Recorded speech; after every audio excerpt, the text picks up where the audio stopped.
All right. Hi, Rob. How are you? Good, Douglas. Good to visit with you. Yeah, thank you for coming on. I love your backdrop there. That's beautiful. Thank you. Which I suppose begs the question, what exactly do you do for a living?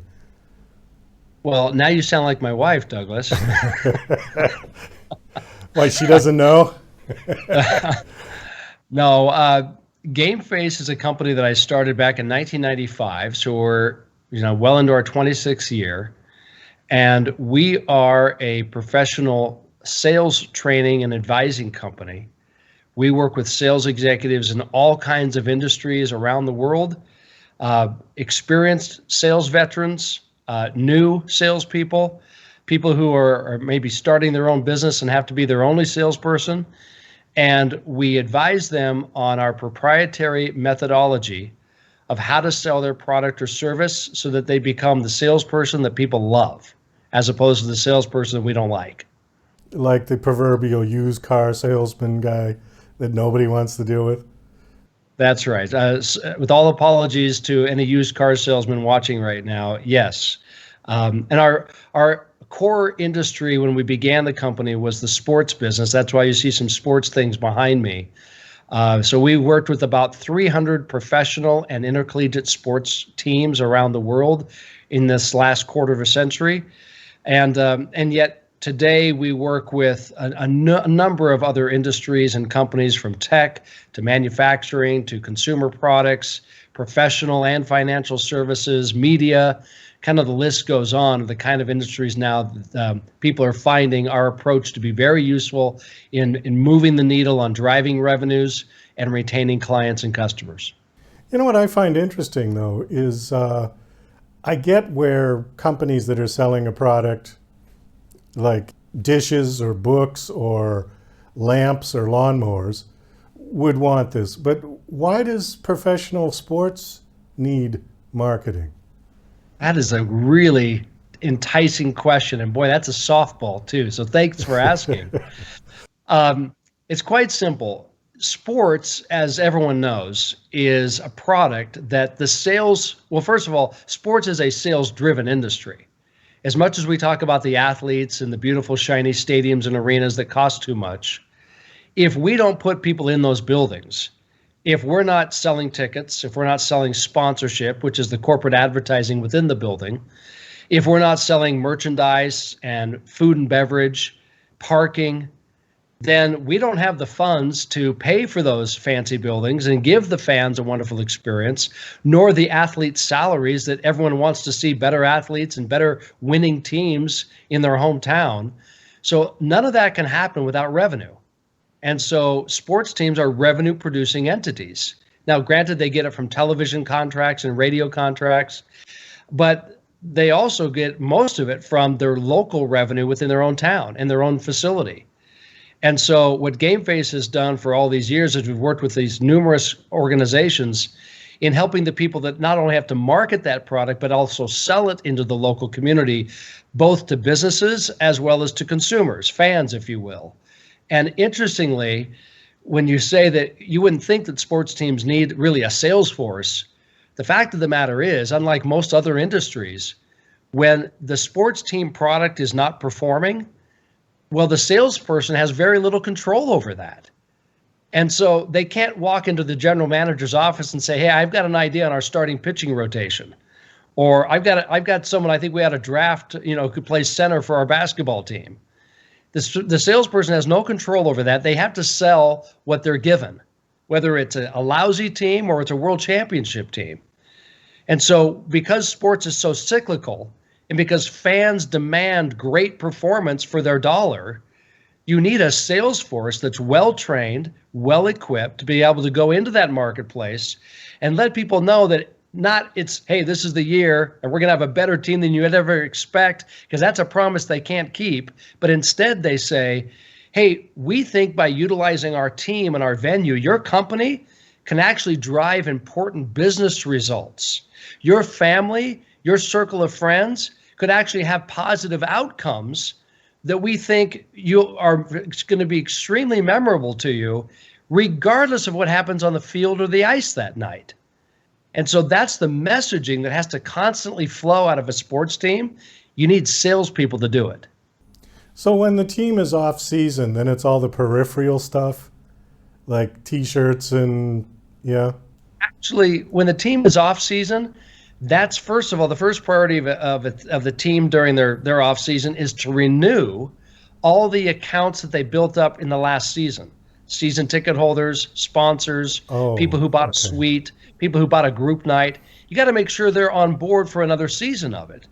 And then the remaining days or weeks or months that you have until you kick off again, that's when you're going after new business. You're trying to not necessarily win new fans, but you're trying to win new purchasers who see your team or your venue and your games as an avenue, a resource by which they can get positive results for their nonprofit organization or for their company or for their family.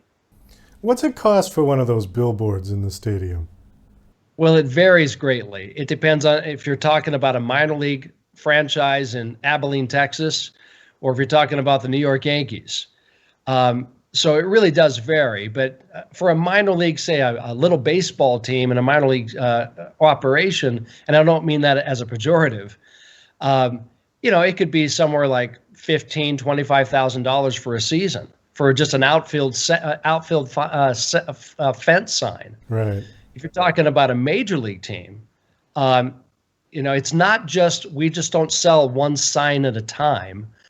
We sell a whole package of advertising assets, signage, program ads, PA announcements, promotions that are run between quarters or between periods on the field during halftime, player appearances at their own office or their warehouse or their stores. So there's all kinds of things that go into that corporate advertising package. And as you can probably appreciate, they run into the millions in some cases, depending on the value that they bring that particular company. So would it be possible for you guys to raise your rates so that I don't have to pay $10 for a hot dog? Hey, I'm the first one to admit I can't stand what they charge for concessions. I'm about as cheap as they come. I eat a lot before I go to the game. So GameFace doesn't really focus on the food and beverage side of our business. We focus, and we don't even focus on the merchandising side either. We focus on ticketing, on suites or hospitality, and we also focus on sponsorship, which includes naming rights. So when I say naming rights, if you want to put your corporate name on the side of an arena or stadium, we work with either party to make sure that happens appropriately and fairly.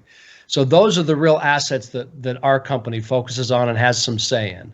Okay, so your company, though, is not exclusive to sports teams, though, right? You said you work with all sorts of... What other corporations have you worked with?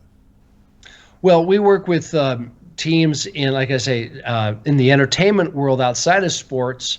So whether that be Madison Square Garden and all of the concerts that they bring in, Radio City Music Hall, Cirque du Soleil is an organization we've worked with, Feld Entertainment, which oversees all of the live family shows that travel around the world, like Disney on Ice and Sesame Street Live. But then on the, I think what you're asking is on the outside of sports and entertainment, we work with companies in tech. We work with companies that are producing SaaS software. Companies that are in the consumer products, professional services like Northwestern Mutual, companies like Merritt's, which is based in the Midwest, which is a global company that produces all kinds of different services, both in software as well as motivational tools for companies. We work with car dealerships for those who want to develop a sales force that's not made of people that make consumers run and hide, but rather produce an experience that the consumer really will appreciate and feels like they're having a positive experience. So the kind of industry and company we work with is really unlimited because the principles and the practices that GameFace espouses and that we teach are universal, and they're desirable for any kind of buyer, regardless of what product or service they may be considering. Is there one particular mistake that the rookie salesperson makes like you would see over and over again? Because I know you said you've done this for a lot of years. Is there one particular thing that you see? Yeah. Yeah. Well, there's not one, there's many, but our time probably only permits one. So, Douglas, here's the one that comes to my mind first.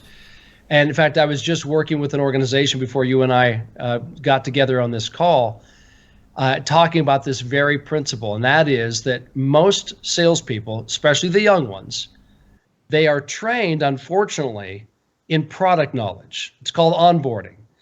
So if I get a job, I'm taught about my product and all of its bells and whistles and its features and all that stuff. And so what happens invariably is when I get out into the field or I get on the phones and I'm calling my first prospect, what am I inclined to do? I'm inclined to talk about my product. Just spew everything I can out about my product because I'm very proud of it and I'm impressed with it and I want you to be the same. But the problem with that is that every product under the sun is objectionable. I can tell you it's too expensive. I can tell you I don't like its color. I don't like its size. I don't like where it's manufactured. I don't like its price. Every product is objectionable, but here's something that's not. The results that your product will invariably bring.